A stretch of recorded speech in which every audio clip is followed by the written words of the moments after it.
I don't know how many of you can recall. Well, we'll keep trying. We're not working here. Well, I'll talk while they get that figured out. I don't know how many of you can recall a time when we had, what would be the word I'd need? Anyway, Canada laid claim to the fastest runner in the world, and that was a man by the name of Ben Johnson. He was a 100-meter runner. Get the right words here. There was a dark side to Ben, however, in that he was contending against another runner by the name of Carl Johnson. That was one part of the dark side. We got my pictures coming up yet? Nope.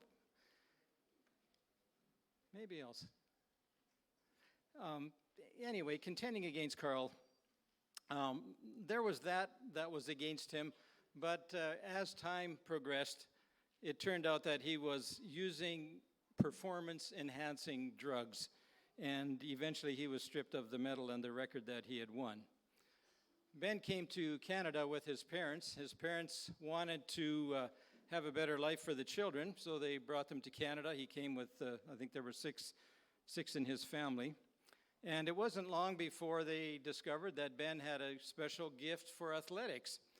And his mother even took a second job just to help her son increase his ability. There we go. We'll go to the second one. Now, how did Ben show his appreciation for all that his family, and in particular that his mother, had done for him? Well, he enjoyed reggae music. I'm not sure if that's always a bad thing, but anyway, that was his life, his cars. And I'll get my act together here yet. And he just was oblivious to his family and to everything that they had done. The other thing is he only had one job in his life, and that job lasted for 4 days. The year before the Olympics, his income was around $1 million. Just to make an appearance, he was given $30,000. He had also signed numerous contracts with different athletic companies to the tune of millions of dollars. But his performance-enhancing drugs that he was taking were discovered, and he was stripped of the medals and the fame and everything else that he had won, and he returned home in shame. All of this relates to a story that Jesus told. And the punchline in the story is that the first will be last, and the last will be first. Before we go there, I want to put the story Jesus told into context, a couple of things, into the context of service. And I want to remind the Pathfinders of two things in their law and their pledge. 2 lines. The pledge, I will be a servant of God. That is service. The law, do my honest part and go on God's errands. So again, we have the concept of service in those passages. The story that Jesus told is a familiar one to us, and I'm not going to rehearse the whole thing, but in cartoon illustration, you've got a picture of what the landowner did and went out and tried to get people to come and help him with his harvest. And he went out at different times during that morning, during the day, in fact.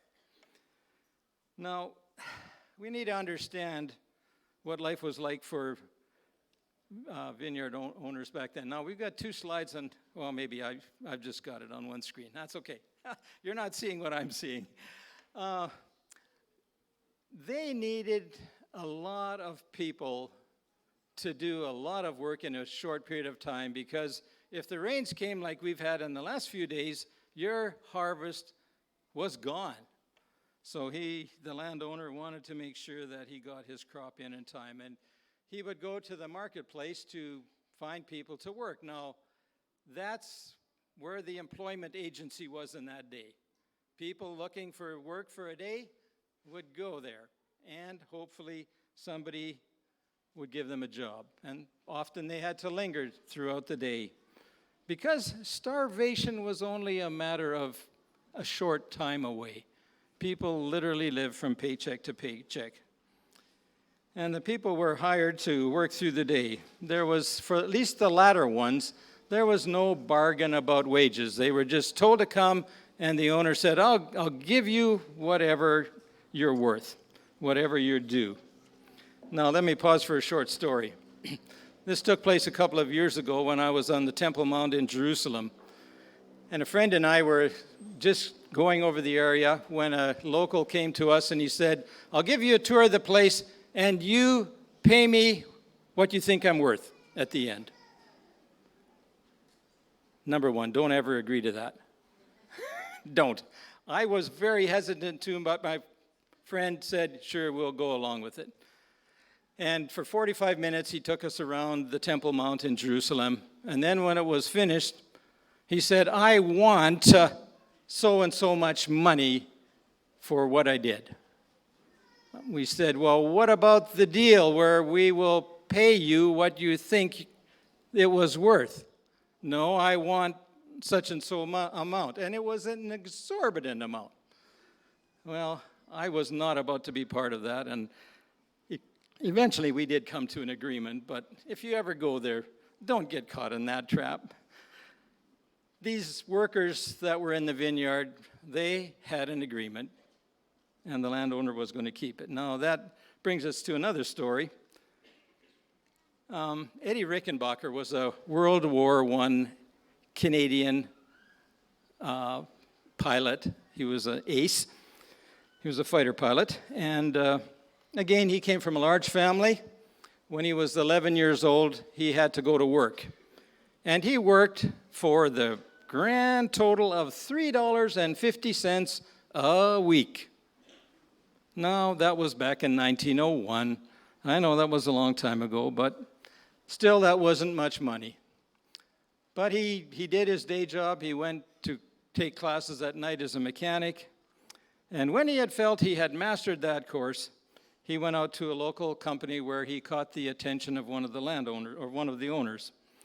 And the owner said, "What are you doing here? Who are you?" Rickenbacker said, "Well, I thought I'd tell you that I'm coming to work here." "Well, who hired you?" "Nobody.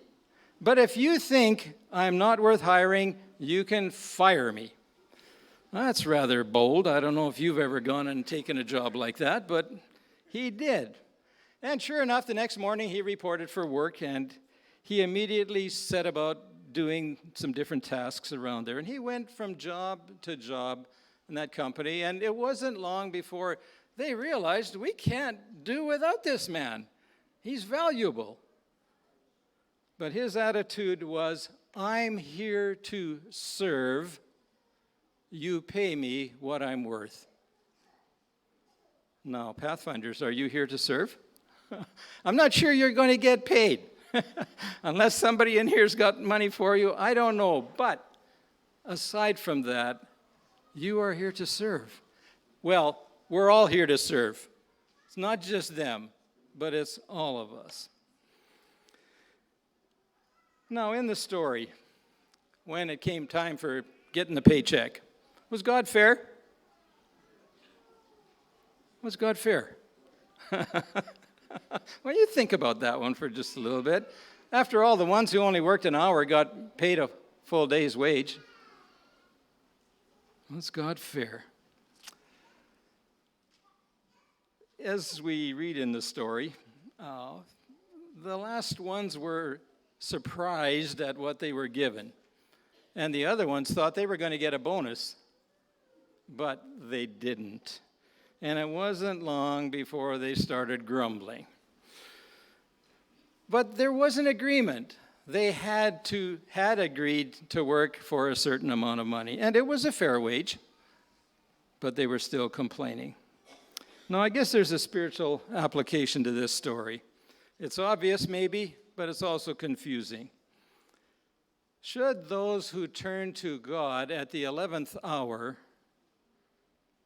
and give him just a little bit of time, get as much of heaven as those who have served a whole lifetime?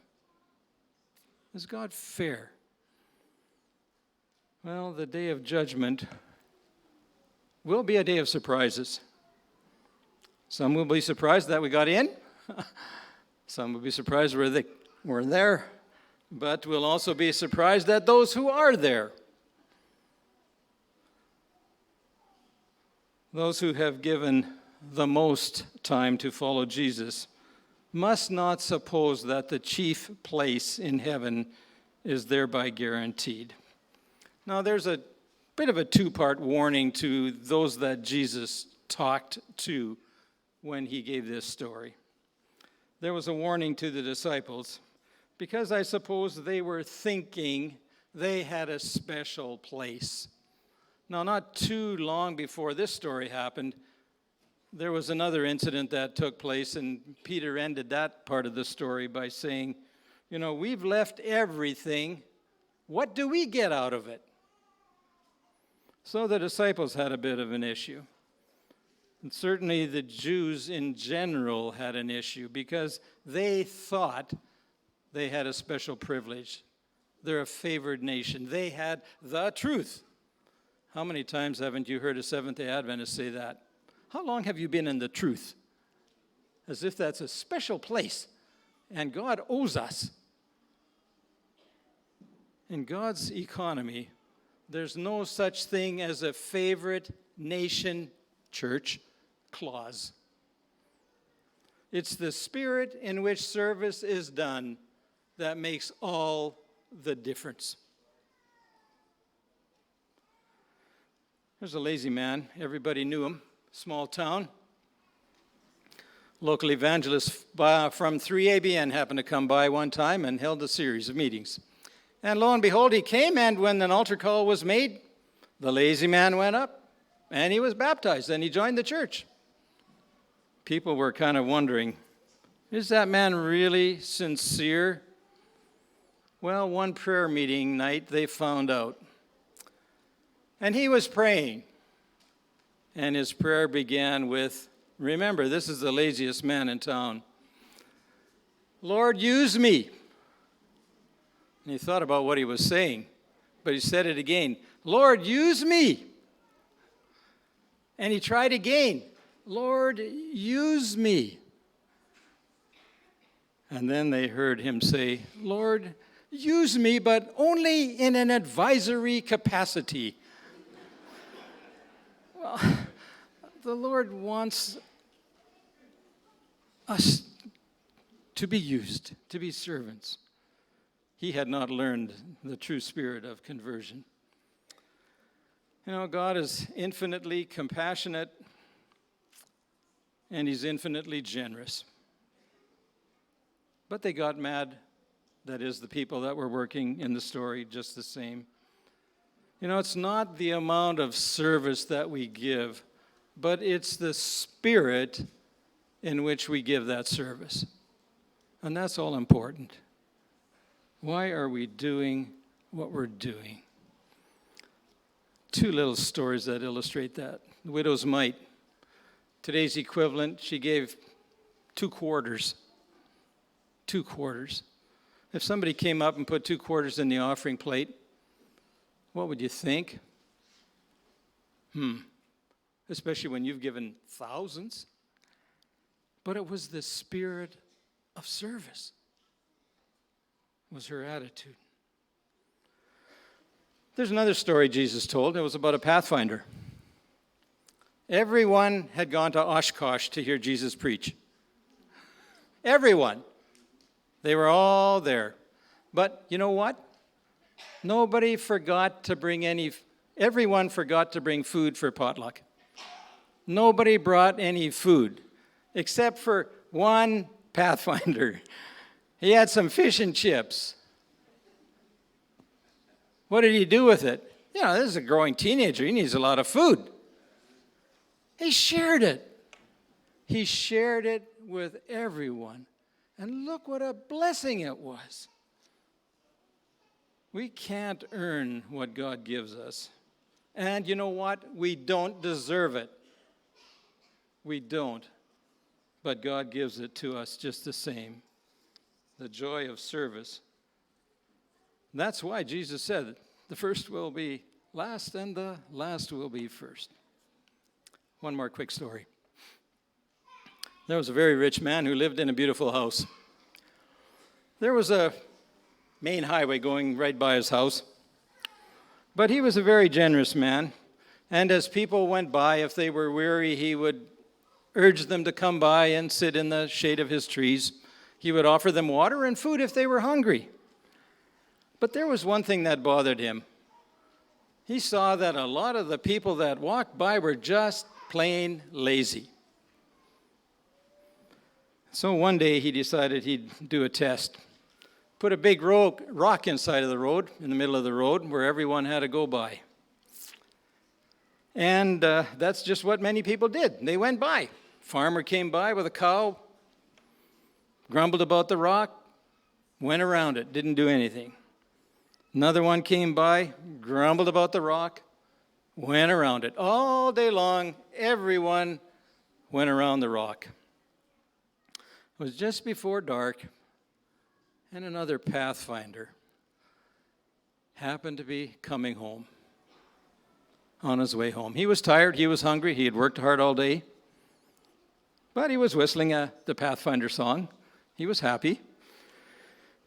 But when he saw the rock, he stopped and he said, someone's going to hurt themselves. I have to get that rock off the road.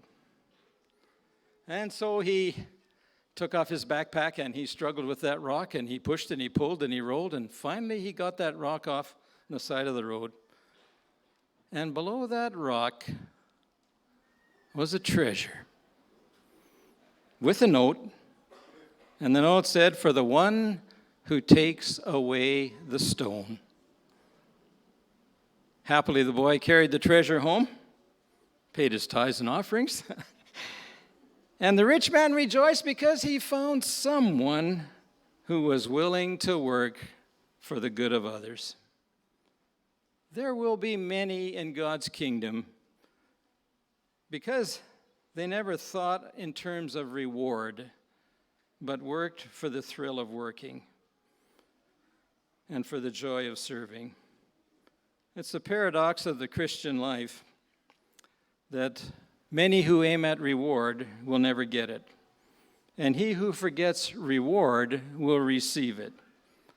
Service is the price that we pay for the joy and the gift of life. So remember, the first will be last, the last will be first. Let's serve God out of love.